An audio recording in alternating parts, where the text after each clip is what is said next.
tarde a todos. Hoje vamos falar sobre um problema que atinge cerca de 50% das mulheres em idade entre 30 e 50 anos, mioma.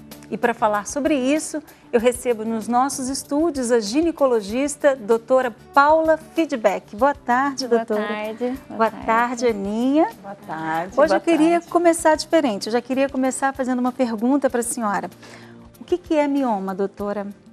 Mioma é um tumor benigno de constituição fibroelástica, ou seja, um tumor fibroide que acomete o útero. Ele acomete o útero. Essa é a definição do mioma, uma afecção ginecológica. E doutora, quais as causas? As causas do mioma ainda não estão bem estabelecidas. O que se sabe? Existe uma constituição genética, existem famílias e raças, principalmente a raça negra, que tem mais mioma, e sabe-se que esse tumor ele tem receptor para hormônios, principalmente o estradiol, que é o hormônio feminino. Então ele é uma doença que acomete as mulheres em idade fértil, ou seja, no período em que a mulher tem ciclos menstruais e está produzindo hormônios. Então daqui a pouquinho a senhora vai estar respondendo quais os tipos, os tratamentos e dentre outras perguntas. Mas também ainda hoje no nosso programa vamos falar sobre a dor da traição e como lidar com isso. E para contar sua experiência, para falar com propriedade, nós vamos receber a dona Marilene Silva daqui a pouquinho. Nós vamos à nossa matéria falando sobre mioma e já voltamos. Evanilda levou um susto quando recebeu o diagnóstico. Ele olhou a ultrassom e falou: Evanilda, precisa tirar o seu útero. Você está com mioma, 70 milímetros de diâmetro, que é um tamanho de uma laranja, né? Na época eu chorei muito, fiquei só de cama, só chorando. Contei para minha família, né, chorosa. Fabiane passou por 8 ginecologistas. Foram mais de 18 anos de sofrimento. E a solução desses especialistas foi apenas uma. Tira o útero. No seu caso, tira o útero. Você já tirou esses miomas uma vez, agora você voltou a ter esses miomas, tira o útero. O maior problema são os desconfortos que os miomas podem trazer às mulheres. Fluxo intenso durante a menstruação, causando hemorragias. Dores e inchaços abdominais. Infertilidade e incômodo na relação sexual. Por ano, 200 mil mulheres que têm miomas passam pela cirurgia de retirada do útero. Além da possibilidade de ter filhos, a mulher nessas condições também pode perder a libido. Difícil esquecer os momentos difíceis. Mais difícil, acho que como mulher, você ter que usar uma fralda geriátrica num ambiente profissional e ter hemorragias constantes. Acho que é a pior experiência. Os miomas surgem a partir de uma célula muscular do útero que cresce desproporcionalmente. São tumores benignos que podem ficar do lado de fora do útero, na parede, ou dentro do aparelho reprodutivo, e com tamanhos que variam bastante. 80% dos casos são em mulheres entre 20 e 49 anos. As negras têm uma tendência ainda maior em ter o problema, que pode ser hereditário. Apesar de todo o sofrimento, ambas se recusaram a tirar o útero e optaram por um tratamento alternativo, a embolização, um tratamento eficaz para os miomas. E fui em outro médico e ele me falou sobre a embolização. E aí eu topei na hora. Na embolização é usado um catéter que leva bolinhas minúsculas como estas até os miomas. O catéter é introduzido pela virilha até chegar ao local dos tumores. As artérias são obstruídas pelas microbolinhas e o sangue para de circular no local. Sem ter do que se alimentar, os miomas morrem aos poucos. Aparecida teve mioma por muitos anos, tirou o mioma e aproveitou para tirar o útero. Conforme eu fui conversando com a minha médica, ela foi me orientando, foi me tranquilizando. E ela falou: você vai começar a ter qualidade de vida.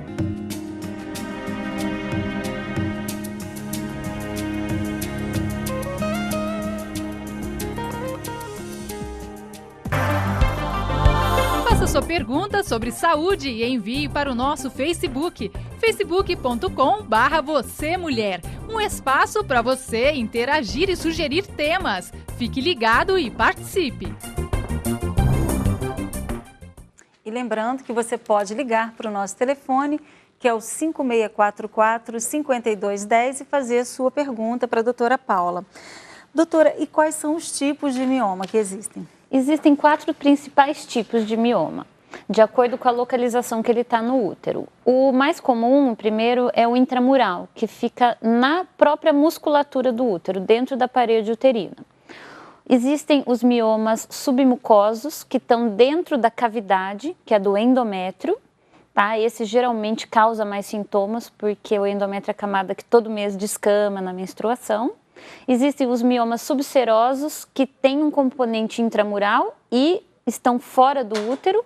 E existe um quarto tipo, que é o mioma pediculado, que ele é subseroso, ele está fora do útero, mas ele tem como se fosse um pedículo, que a gente chama. Então, ele fica completamente externo ao útero, então ele é o que menos causa sintomas na maioria das vezes. E todos causam os mesmos sintomas? Não, é muito de acordo com a localização.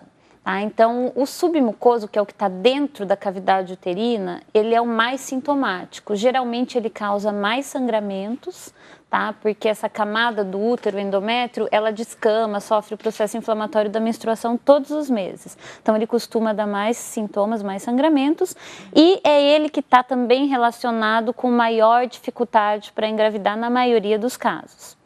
O intramural, de acordo com o volume, na maioria das vezes ele nem causa sintomas, e o subseroso e o pediculado da mesma maneira, tá? Então, daí, esses outros miomas, os outros 3 tipos, de acordo com o volume e com a vascularização deles, é que eles causam os sintomas. E, doutora, é possível a pessoa ter mioma e não ter sintomas? Sim. É? Na verdade, a maioria das mulheres que têm miomas, elas são assintomáticas, tá? Então, primeiro porque é uma doença muito incidente. Se a gente for ver mulheres até 40 anos, a gente vai ter uma incidência aí de 30, 40 ou até às vezes 50% das mulheres com essa miomatose. Na maioria das vezes, esses nódulos, eles são muito pequenos, então eles acabam passando despercebidos ao longo da vida. Agora, quando ele dá sintoma, é que a gente tem aí os principais problemas. Em relação à infertilidade, não necessariamente, então, um mioma causa infertilidade? Não, não é toda mulher que vai ter mioma que vai ter infertilidade. Geralmente ele está relacionado com a fertilidade quando ele é submucoso, ou seja, ele está dentro da cavidade uterina e ele pode agir de algumas maneiras. Então, ele pode causar uma dificuldade de implantação no embrião. Tá? Então, ele ocupa uma região na qual o embrião vai se implantar, então ali existe aí uma dificuldade de implantação. Pode aumentar a chance de um abortamento também. E ele pode também causar uma compressão dentro da cavidade. Então, ele obstrui os orifícios tubários, que é por onde o espermatozoide vai passar para encontrar o óvulo. Tá? Outras formas de infertilidade são miomas muito volumosos, intramurais ou mesmo subserosos, que abalam a cavidade do endométrio, ou seja, ele vai comprimindo, então ele faz com que aquela cavidade do útero que vai implantar o embrião, ela seja comprimida, abaulada, então dificultando também a gravidez. Então, a gente está falando que realmente mioma e gravidez é uma questão assim meio delicada. É meio delicada, tanto para engravidar em alguns casos, como para manter a gestação em outros. E é verdade que o mioma aumenta durante a gravidez? Existe essa possibilidade? Sim, porque como ele é um tumor completamente hormônio dependente, a gravidez é um período no qual a mulher está sujeita a uma variação hormonal e a uma taxa hormonal muito elevada. Então, a maioria dos miomas, eles crescem em volume durante a gravidez e existe uma complicação bastante importante na gravidez, que é essa degeneração do mioma. Então, eventualmente, ele pode crescer tanto em volume em conjunto com o útero, que ali naquele nódulo, a vascularização, que é o sangue que vai, ele é comprometido, causa um processo de isquemia. Então, isso pode ser que aconteça numa gravidez, quando o volume do mioma cresce demais, e esse processo de isquemia pode causar uma dor, sendo até em alguns casos aguda, com necessidade de cirurgia, ou esse processo de isquemia e esse aumento do volume podem fazer com que as fibras musculares do útero contraiam e a mulher entra num trabalho de parto prematuro. Mas toda gravidez de uma mulher que tem mioma é uma gravidez de risco? Toda não, nem né? Nem sempre. Depende do tamanho. Depende do tamanho, da evolução do mioma. Na verdade, na maioria das vezes, não o é. Tá? Então, quando a mulher tem um mioma muito pequeno, às vezes até um achado de ultrassom, que é a maioria das vezes o que acontece, né? Então ela faz um ultrassom de rotina, identifica o mioma, se surpreende, na maioria das vezes não acontece nada. E quando a mulher acha um mioma, qual é a primeira reação? Porque assim, eu penso que existe muito, meu Deus, um tumor. E logo pensa em câncer. Existe alguma ligação? Não. Se transforma? Não existe nenhuma comprovação científica de que o mioma se transforma em câncer. Ele não vira câncer. Tá? O que ele pode fazer é evoluir, crescer em volume, por ser um tumor benigno, né? Ele tem esse comportamento de proliferação, mas não para uma doença maligna. Isso não. Entendi. Doutora, nós temos uma participação de Portugal. A Luciena, ela quer uma orientação no sentido assim, ó, ela parou de tomar pílula há 1 ano, por querer engravidar, mas também não menstruou mais. E ela percebe que ela só menstrua quando ela toma o remédio. Acho que deve ser no intervalo, né, do descanso. Isso. E aí ela quer saber, será que isso pode ser um mioma? Não, na verdade o mioma, ele não tem como característica essa queixa de amenorreia, que a gente chama, que é a parada dos ciclos menstruais, tá? Muito provavelmente ela está tendo algum distúrbio ovulatório.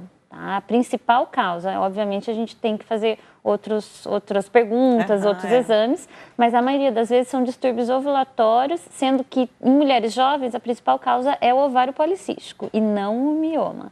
Tá? Geralmente o mioma é o contrário, a mulher se queixa de muito sangramento, tá? Ou durante os ciclos, ou até o que a gente chama de metrorragia, que é sangramento contínuo, tá? Podendo levar até casos de hemorragia profusa, anemia grave, então...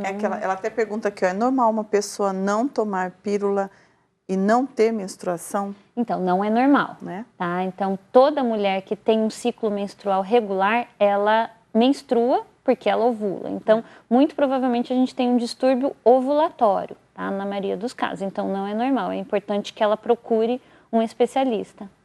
E existe... por exemplo, mioma é um problema genético, existe alguma coisa assim de predisposição, existe isso? Sim, com certeza. Ele é uma doença que está relacionada com algumas famílias, tá? Então é muito mais frequente mulheres que mãe, avó, irmã têm mioma que tenham também. Tá? E é frequente em algumas raças. Então, por exemplo, a raça negra tem uma incidência muito maior do que as demais raças. Então, se a mulher tiver uma história familiar e tiver algum sintoma, é importante que ela procure. Agora, não existe nenhuma identificação de um gene específico ainda. Tá? Existem pesquisas, existem alguns receptores, mas nada relacionado a um gene identificado ainda específico. Eu não sei se a gente se passou na matéria, não estou me recordando, se falou de todos os sintomas. Quais são? Então, os principais sintomas são aumento do fluxo menstrual, tá? Que pode estar associado ao próprio período menstrual, como às vezes a sangramentos menstruais irregulares, então o que a gente chama de metrorragia. A mulher ela tem sangramento fora do período e em grandes volumes, geralmente com a presença daqueles coágulos. Em alguns casos, o mioma pode causar dor, de acordo com o volume da compressão pélvica, então ele, pelo grande volume, ele pode comprimir ali alguns órgãos e causar bastante dor, pode causar desconforto urinário. Então, semelhante ao que acontece na gravidez, o útero comprime a bexiga, então o mioma, pelo seu volume, pode comprimir a bexiga, então a mulher tem vários episódios de urina frequente, que a gente chama de polaciúria, pode ter obstrução intestinal também, porque de acordo com o volume ele pode comprimir o intestino, e em alguns casos pode ter dor frequente, até dor para ter relação. Esses são os principais sintomas. Doutora, eu quero registrar a participação aqui da Vanusa e vou aproveitar a pergunta dela e já vou fazer a minha também. Ela está dizendo aqui, ó, eu tenho mioma, tenho bastante sintomas, tenho muito medo, não quero tirar meu útero, me ajude. A minha pergunta é, toda pessoa que tem mioma, ela tem que tirar o útero? Não, Vanusa. Na verdade, a minoria das mulheres, hoje em dia, que tem mioma, precisam fazer esterectomia, que é tirar o útero. Porque é o medo, né, de todo mundo. Falou de mioma no útero, a pessoa já fala, vou ter que tirar meu útero. Exatamente, né? Mas isso também é um pouco culpa assim, cultural, até do que se fez no passado, tá? Então, a esterectomia é o último dos tratamentos. Então, assim, quando você não tem mais outra forma de tratar, você pensa em retirar o útero. Tá? O mioma, dependendo, de acordo com a sintomatologia, ele pode ser tratado clinicamente, tá? Então, obviamente, a gente precisa ver a idade dessa mulher, se ela tem desejo reprodutivo, o que é muito importante, né? Então, algumas meninas, às vezes, têm miomas volumosos e não têm filhos, então, jamais você pode pensar em esterectomia como a principal opção, né? Então, você pode tratá-los clinicamente, tanto com anti-inflamatório, como com medicamentos hormonais, bloqueando a menstruação, fazendo com que eles regridam.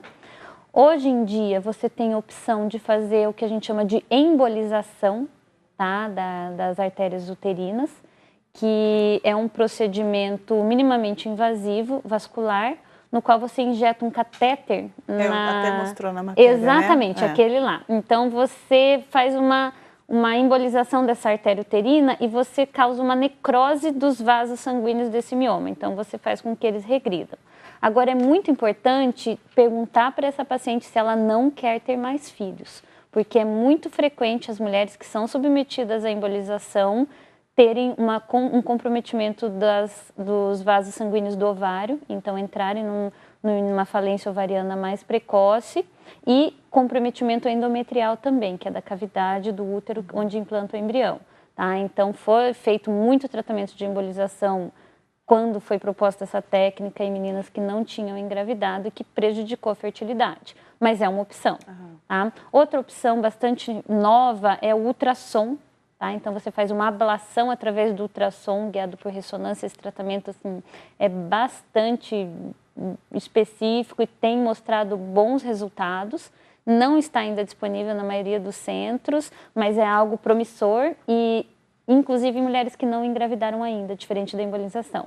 Então, como o ultrassom, ele age ali só no mioma mesmo e não na vascularização do útero propriamente dita. E é possível a pessoa engravidar com mioma e aí conseguir ficar os 9 meses direitinho? Sim, tem que fazer um pré-natal, exatamente. De acordo com o caso, tem que fazer um pré-natal bem feito, um acompanhamento, mas é possível.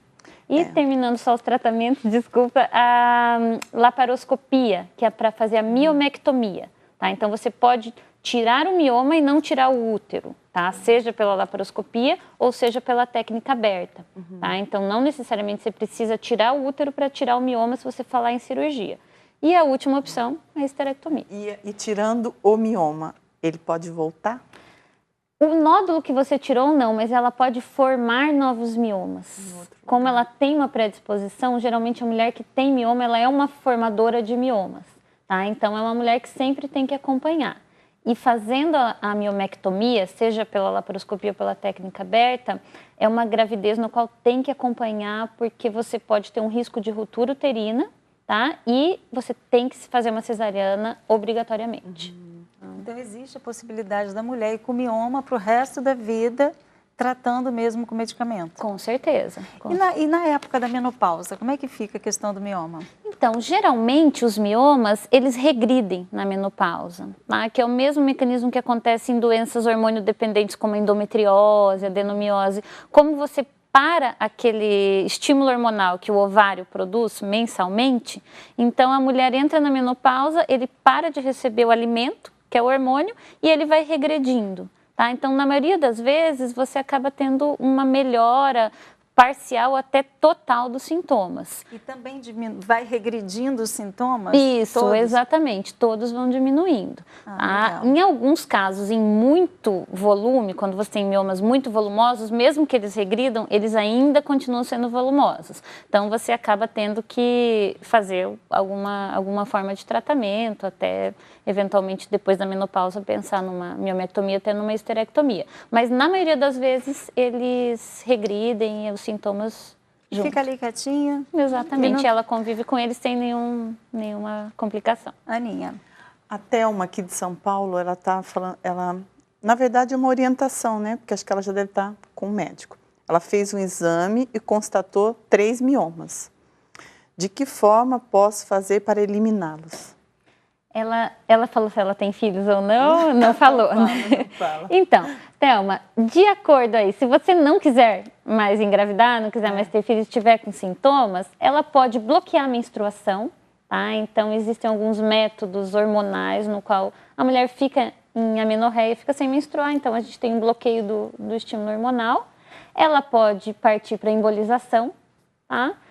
Procurar essa técnica nova que eu comentei do ultrassom, ou eventualmente fazer essa laparoscopia, porque 3 miomas é uma técnica, assim, relativamente são poucos, né? Então, através desse procedimento cirúrgico laparoscópico, elimina só os miomas e ela está livre da afecção. Aí nós temos aqui uma de Minas Gerais, ela não botou o nome. Cisto e mioma é a mesma coisa? E com cisto eu posso engravidar? Cisto e mioma não é a mesma coisa. Quando a gente fala em cisto, geralmente a gente está se referindo ao ovário, tá? É lógico que existem alguns cistos uterinos, mas o mioma ele não é classificado como um cisto, ele é um tumor, ele é um fibroma, tá? Então, de acordo com o cisto que ela tiver ali nos ovários, ela pode sim engravidar, mas ela tem que ver a origem desse cisto, né? Se ele é benigno, se não é, o volume dele, que é muito importante. Mas na maioria das vezes, sim, ela pode engravidar, mas é importante ver qual é a causa desse cisto, o que é esse cisto. Dá tempo de mais uma? Dá. Então tá. A Jéssica, ela é de Brasilândia, aqui de São Paulo mesmo. Quem tem útero retroverso e tem mioma no útero, devido a esse problema, pode engravidar? Então, se a retroversão do útero, porque o que é útero retrovertido? O útero geralmente ele está em antiverso flexão, então ele está mais ou menos assim na pelve. O retrovertido é quando ele fica mais ou menos assim, para trás, tá? Algumas mulheres nascem com essa posição e geralmente não tem repercussão nenhuma, tá? Então existe um pouco de mito em relação posso ou não engravidar? Não existe nenhuma dificuldade, é só a posição do útero. Agora, se ele foi abaulado para a cavidade posterior da pelve, causou essa retroversão pelo volume do mioma, então é importante que ela avalie, tá? Então, porque ele pode estar nessa classificação de miomas que alteram a fertilidade. Então, ele pode estar abaulando a cavidade, ele pode ter um comprometimento dentro do endométrio, porque ele deve ser muito volumoso para ter causado essa antiversificação. Ela até pergunta aqui, qual procedimento posso fazer para engravidar? Né? Então, isso, de repente, ela ouviu esse mito aí, porque o útero está se for só retrovertido, ela não vai ter dificuldade. Agora, se ele ficou retrovertido pelo volume do mioma, é importante que ela veja, né, qual é a posição, se ele está abalando a cavidade. E se ele tiver esse volume mesmo, o ideal é fazer uma miomectomia antes da gravidez, né? Então, se ele tiver causado tanta repercussão assim. Então, as participações respondidas. E, doutora, quais são os exames para diagnóstico? O principal exame, obviamente, depois do exame clínico, né, do ginecologista, é o ultrassom transvaginal.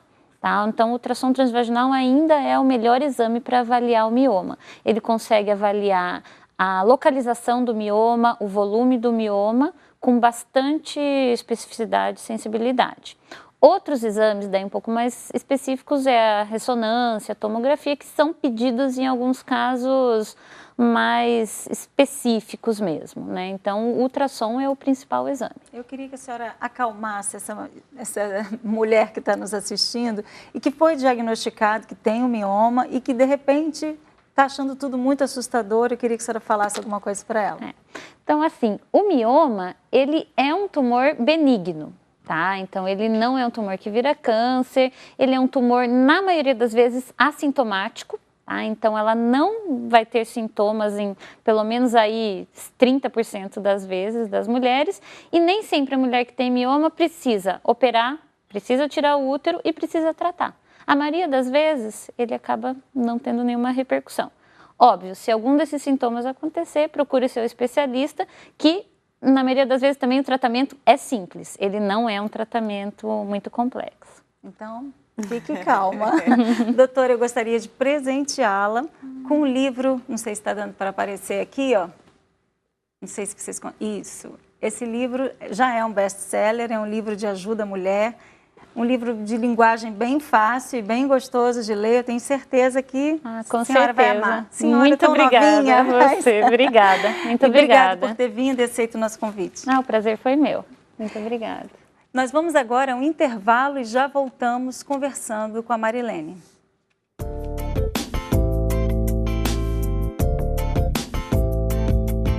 Sou Gabriela Leal, estou no 6º semestre de administração.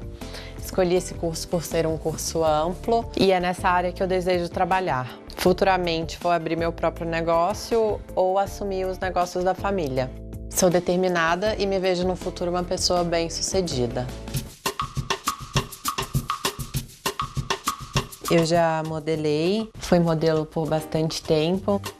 Eu adorava modelar, gostava muito. Só que eu realmente parei por falta de tempo. A faculdade e o esporte também demanda muito tempo. Mas o esporte é um capítulo à parte na minha vida. Comecei a montar aos 8 anos de idade e me apaixonei. Meu pai sempre teve fazenda. Então ele sempre gostou muito de animal e cuidou muito de animal. Eu ia para a fazenda do meu pai e eu simplesmente sumia com os cavalos. Minha mãe e meu pai, por segurança, falaram, não, vamos botar ela para montar. Me apaixonei. Desde a primeira semana eu já botei na minha cabeça que eu não ia sair desse esporte. No começo ele era um pouco contra eu continuar no hipismo, falava que eu não ia comprar cavalo. Mas depois ele desencanou um pouco porque ele viu que não ia ter jeito.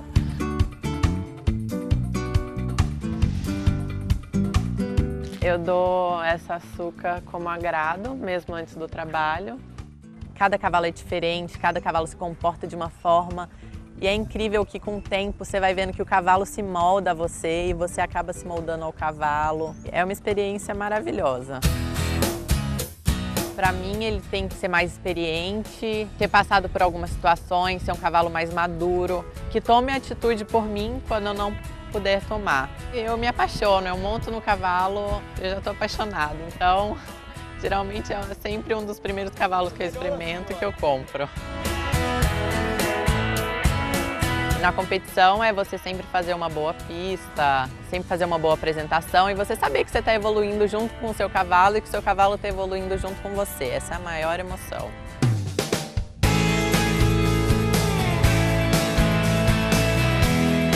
Esse torneio vai ser muito importante para mim, Oi Bem, que ela é uma égua não tão experiente como os outros cavalos que eu já tive, mas uma égua com muito potencial. Então eu estou esperando o melhor. Sou Gabriela Leal, tenho 18 anos, tornei-me forte e aprendi a conquistar o meu espaço. Sou amazona e dona de muitas conquistas. Eu sou a Universal.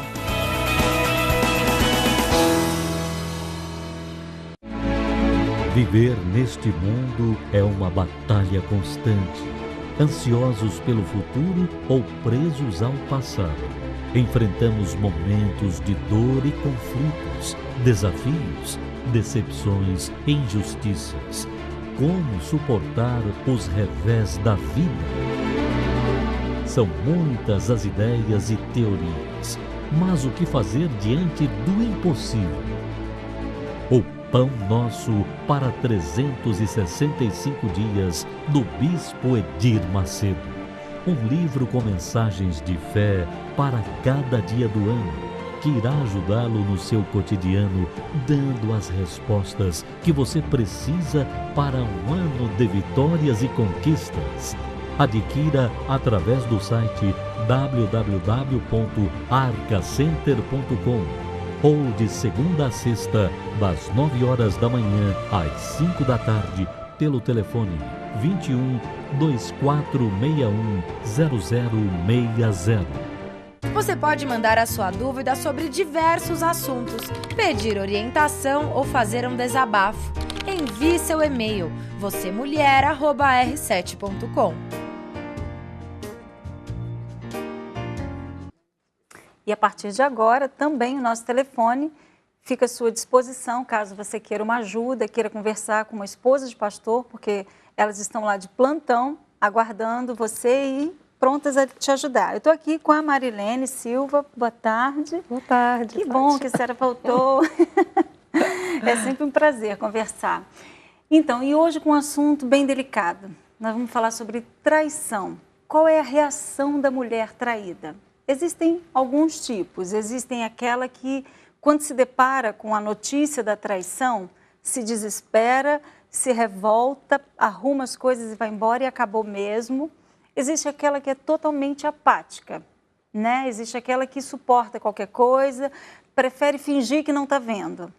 E existe aquela que literalmente, assumidamente se torna a amante do próprio marido, né? Na maioria dos casos, né? A mulher traída, ela aceita, muitas vezes aceita isso em silêncio, finge que não está vendo nada, que não está acontecendo nada. Interiormente, ela está sofrendo horrores, ela tem até enfermidades geradas por esse problema, né?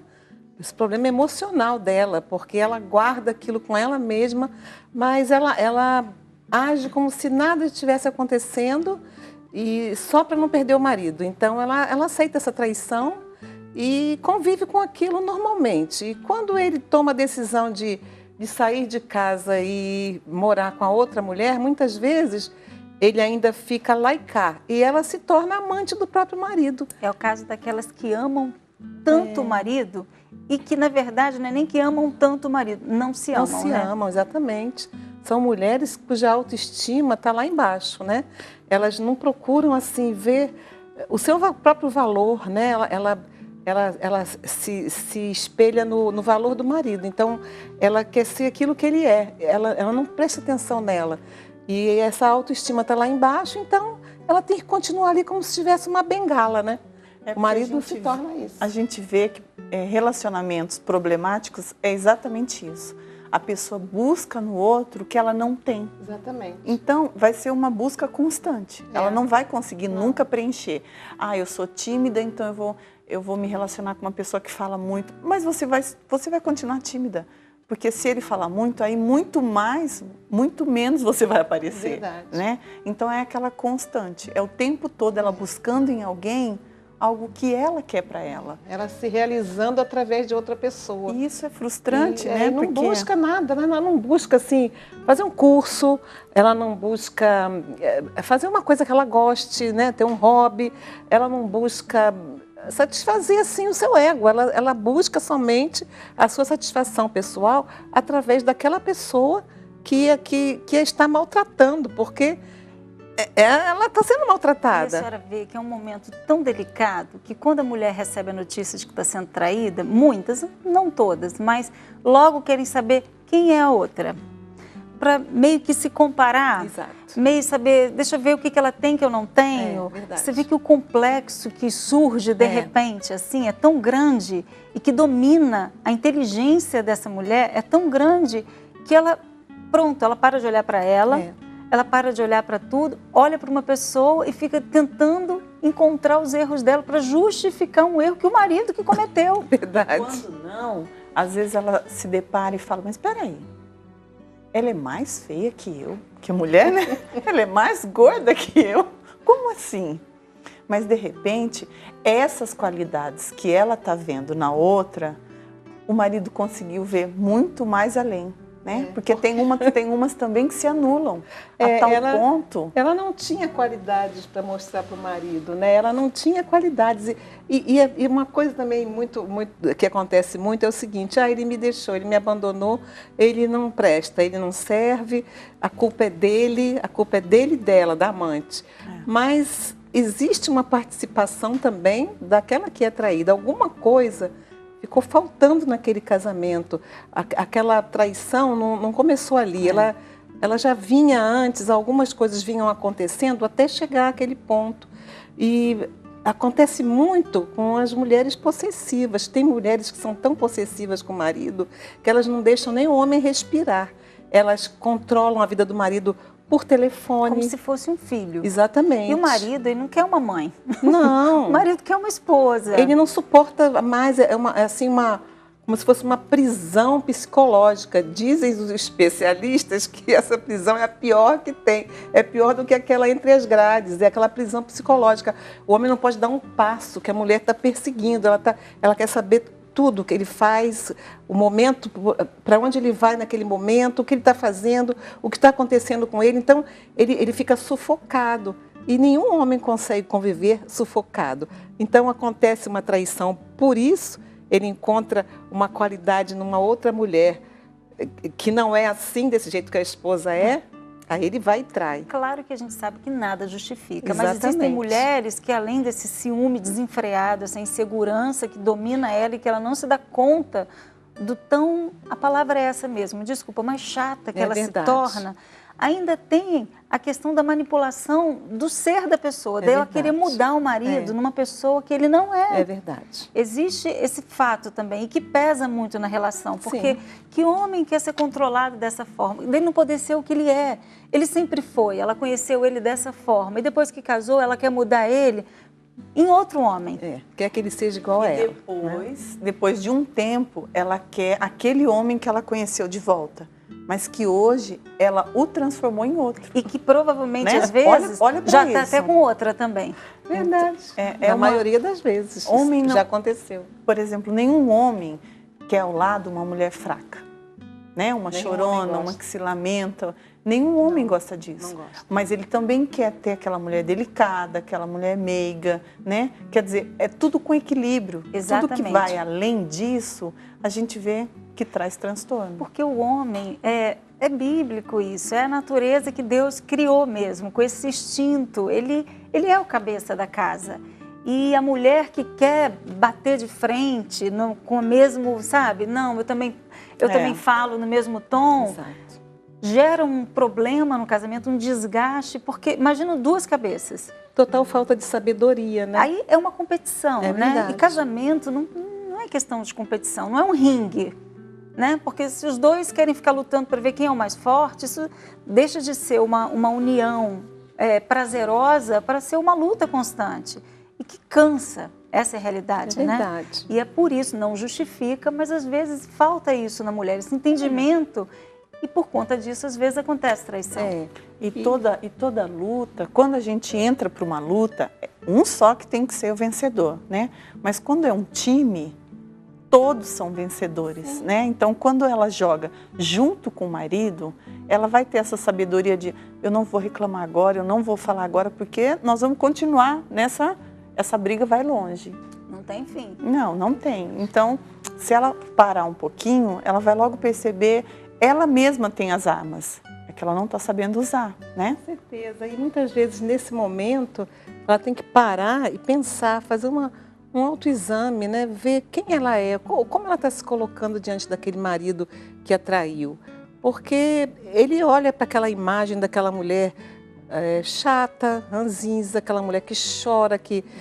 Deprimida. Uma mulher deprimida, ela não se cuida, ela não cuida da aparência, né? Ela está sempre toda maltratada. Então, imagina, ele arrumou uma amante que está sempre bem, tranquila, risonha, perfumada, e olha para aquela esposa dele, meu Deus, que mulher é essa? Ele, na cabeça dele, ele fez um bom negócio. Exatamente, até, né? Eu lembrando, para quem não ouviu o testemunho da dona Marilene, ela contando agora, eu lembrei. O bispo João, na época, né, o marido, só olhou para ela quando ela parou de chorar, quando ergueu a cabeça e falou assim, peraí, eu tenho uma vida, então eu não preciso dele para reconstruir essa vida. Exato. Aí foi quando chamou a atenção dele, porque aí levantou uma mulher forte, uma decidida, independente, mas independente assim, amando, mas primeiro se amando. Isso atraiu ele, né? É o que atrai todo homem. Esse é o principal, assim, é o ponto de partida, porque infelizmente a gente só enxerga isso depois que a gente perde. E se isso não acontecesse, seria tão bom que não deixasse acontecer essa partida, porque, meu Deus, na época que eu passei por isso tudo, eu não tinha todos esses esclarecimentos através da televisão, da rádio. Não existia isso, eu não sabia como agir. Hoje nós temos livros, rádio, televisão, programas que nos ensinam, né? Mas mesmo assim, a gente continua vendo mulheres fazendo a mesma coisa que eu fazia 30 anos atrás. A gente vê as mulheres com total falta de sabedoria e muitas vezes a gente até tenta aconselhar, tenta ensinar, mas a cabeça dela está tão fechada, ela é tão assim segura de si mesma, assim, dos seus erros, que ela não consegue deixar entrar nada, ela não consegue absorver aquilo que você está passando. Ela acha, não tem mais jeito, ele não tem mais jeito, é assim mesmo, a minha vida vai continuar assim, e ela continua seguindo daquela mesma maneira, mesmo você... Já deu errado. Exatamente. O método que ela usou está dando errado. Mas ela continua insistindo na mesma tecla. Nós vamos falar mais sobre isso daqui a pouquinho. Nós vamos numa matéria agora falando sobre traição e já voltamos. Uma vida inteira dedicada ao homem amado. Melhor coisa é você construir com alguém, ficar velhinho, ter os netinhos, sabe? Ter uma família. A atriz Bruna de Túlio traduziu o desejo de muitas mulheres, envelhecer ao lado do marido. Mas nem sempre o sonho de felicidade perdura. Assim como em muitas histórias reais, o filme O Clube das Desquitadas retrata o drama de mulheres trocadas por outras mais jovens. As protagonistas decidem se vingar de seus ex, depois que a melhor amiga não resiste à tristeza da traição e se mata.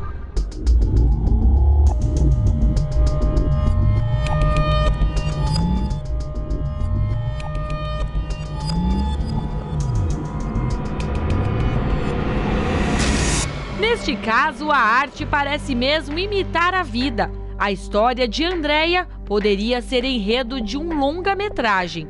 O ex-marido teve várias amantes, todas mais jovens que ela. Perdi, assim, meu coração. É horrível, parece que você morre em vida, né? Depois que foi traída, ela mergulhou num mar de perguntas sem respostas. Eu não conseguia conversar com ninguém, eu só chorava, eu só conseguia falar disso, eu queria entender o porquê. Apesar de ter sido a vítima, Andréia se considera culpada. Eu acho que a mulher que casa tem muita participação. Ela não se arruma mais, em casa ela põe qualquer roupa, quando namora ela está sempre cheirosa, sempre bonita, sempre se arrumando, inovando, se cuida para não ganhar peso.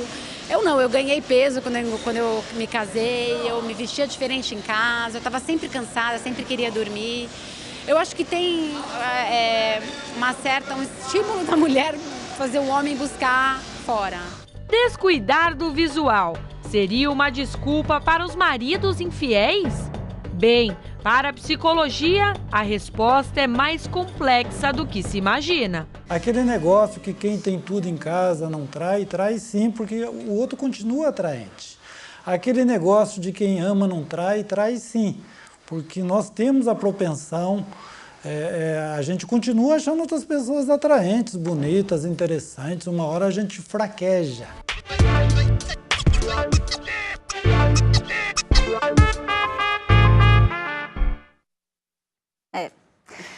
Bom, mas um parênteses aqui que eu quero abrir da matéria que estava passando agora, a mulher que tentou suicídio no filme, né? E na vida real é o que a gente mais vê, infelizmente. Mas o problema de você ter o coração em alguém, né? Leva a isso. Diante de uma decepção, acabou o mundo, tirou o chão dos pés. Que é o risco de você ter o coração em alguém, né? É verdade, é o retrato da mulher possessiva, né? Ela perdeu o rumo porque perdeu o marido. Então, ela entra em depressão, aí ela acha que a vida não tem mais valor. Eu me lembro, Fátima, que eu era uma pessoa tão assim insuportável quando eu estava passando por essa fase aí, que um dia eu falei para um médico, eu fiquei doente, muito doente, então um dia eu falei para ele assim que eu tinha vontade de sair correndo de perto de mim. E como assim? A senhora não se aguentava mais. Eu falei, eu não estou me suportando. Eu não quero mais ficar perto de mim. O que é isso? É o desejo de morrer, de se suicidar, não é verdade? Então, se a gente não tem um respaldo, a gente comete uma loucura dessa, porque a gente não suporta mais a própria presença. E o respaldo que a gente quer falar para você que está aí nos assistindo e vivendo esse drama, essa dor, que eu não sei, realmente eu nunca vivi, mas a senhora viveu, fala com propriedade, mas a solução é uma só.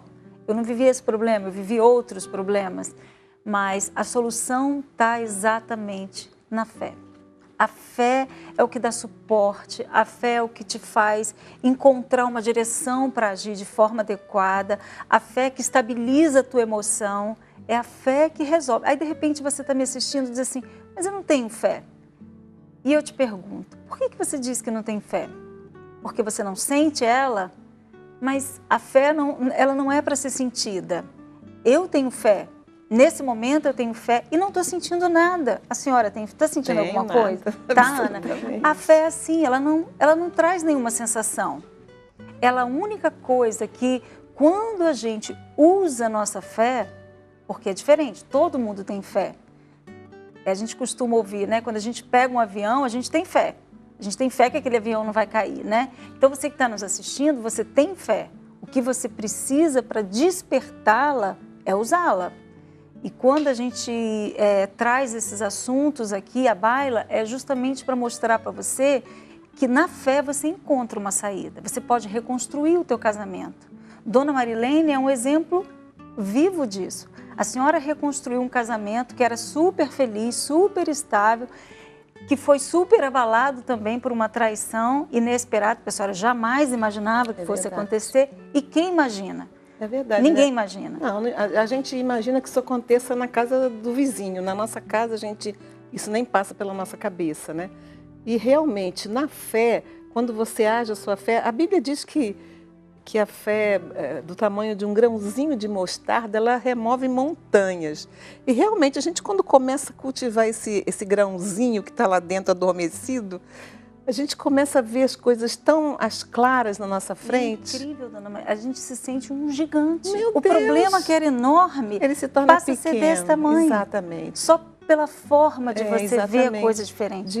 Pela maneira de você olhar, né? Você olha, aquilo já não é um bicho de 7 cabeças. Ali você começa a notar que existe uma vida em você, que você é uma pessoa importante para Deus, que você não pode se desvalorizar daquela maneira, achando, puxa vida, será que a outra tem um cabelo mais bonito? Será que a outra é mais magra? Como será que ela se porta diante dele? Então você fica querendo se comparar e querendo ser igual àquela pessoa que você nem conhece, muitas vezes, e você começa a definhar. E não é assim, a gente tem que olhar, bom, deixa eu olhar para dentro de mim e ver assim, o que eu tenho de valor aqui dentro? O que eu sei fazer bem? Eu vou desenvolver alguma coisa boa dentro de mim, vou me transformar numa outra pessoa. Isso é uma coisa, é tão simples a gente falar, mas é tão assim difícil da gente viver. E principalmente quando a pessoa está envolvida exatamente, pela emoção nessa hora, ela realmente fica cega e não consegue enxergar o óbvio, né, dona Marilene? É verdade. Eu queria que a senhora agora falasse para essa esposa que está nos assistindo e que recentemente recebeu essa notícia. Acabou de saber que o marido tem uma amante. Embora o marido ainda esteja em casa, já tem uma outra pessoa. O que a senhora pode falar para ela? O que eu posso falar para ela é o seguinte, você está passando por um momento que não é nada fácil de ser enfrentado. Não é nada fácil de você enfrentar a dor da traição. Principalmente se você é uma pessoa, vamos dizer assim, distante de Deus. Talvez você tenha um Deus na sua vida que você até cultue esse Deus, mas você não conhece verdadeiramente. Você não sabe o poder que ele tem e que pode influenciar a sua vida. Então, nesse momento, você tem que se voltar para ele. Faça uma oração, aí onde você está, talvez você esteja jogada numa cama, chorando aos prantos e sem vontade de tomar banho, de se arrumar, porque você está se achando a última das mulheres. Então, dobre o seu joelho nesse momento e fale com Deus. Fale normalmente, como se você estivesse conversando com uma pessoa amiga, e você está conversando com uma pessoa amiga. Com o pai, com um amigo. O pai, o melhor amigo, né? O melhor amigo. Então, converse, coloque para ele tudo, o que você está sentindo, o que você está passando, o que você acha que vai acontecer com você. Talvez você vai dizer para ele, olha, eu quero morrer, eu não tenho mais vontade de viver por isso. Seja sincera com ele e peça a ele uma ajuda. o que o senhor pode fazer por mim? Me mostra, me dá um sinal, faça alguma coisa por mim. E chora, e daqui a pouco quando você acabar essa oração, você vai se sentir totalmente diferente, porque ele vai agir na sua vida. Não que o marido vai estar de volta imediatamente. Não. Mas esse milagre vai começar a acontecer dentro de você. Dentro dela, vai acontecer. Você vai começar a se transformar numa pessoa mais forte. Com certeza. E eu aconselho você a procurar uma igreja universal do Reino de Deus perto da sua casa. Exatamente. Quinta-feira é o dia direcionado para isso. Você que tem sofrido na sua vida sentimental, tem a terapia do amor em qualquer igreja universal do Reino de Deus. Então, esse é o conselho da parte espiritual. Você deve buscar na sua fé a solução. Mas tem o lado humano. E o lado humano a gente também quer falar. Que você deve levantar a sua cabeça, sabe? Procurar se arrumar, investir em você, para de chorar, para de ser essa mulher dramática, chata, sem esperança, com semblante triste, sabe? Começa a se arrumar. E, sabe, ele entrou na sua casa, foi ver teus filhos, ou está com você, chegou à noite, chegou mais tarde. Não fica perguntando nada. Simplesmente esteja lá com o seu rosto o mais tranquilo possível, certa de que Deus vai agir, né? Arrumadinha, cheirosa, sim, claro, bonitinha. Sabe, você quer seu café? Deixa eu ir pegar o teu café, né? Com disposição. E não é, quando a gente fala arrumadinha, não é que ela vai sair, eu preciso de roupa nova. Não, porque quando eles namoravam, ela era arrumadinha. Né? A gente viu na matéria dentro da realidade dela. Que a menina, ela falou, realmente eu parei de me cuidar, engordei. Então, a gente tem que viver em constante vigilância mesmo, porque todo dia o nosso namorado está chegando, né? E a gente, mulher mesmo, a gente gosta de olhar para outra e falar assim, como ela está bonita hoje. É gostoso de olhar o bonito. Então, o marido tem que todo dia chegar em casa e falar assim, eu tenho prazer na mulher que está aqui dentro de casa, né? Então, ela se cuidar, prende o cabelo, ele está para chegar, então vai lá, prende o cabelo, passa um batom, ele já vai olhar e falar, opa. E o melhor de tudo é quando essa mulher é de Deus, porque aí ele fala, eu não preciso buscar nada fora, porque eu tenho paz dentro da minha casa e uma mulher sábia que edifica em todos os sentidos. Sabe, assim, quando a gente fala, esteja bem, esteja bonita, de repente ela pensa assim, realmente estou precisando fazer uma cirurgia plástica, estou precisando...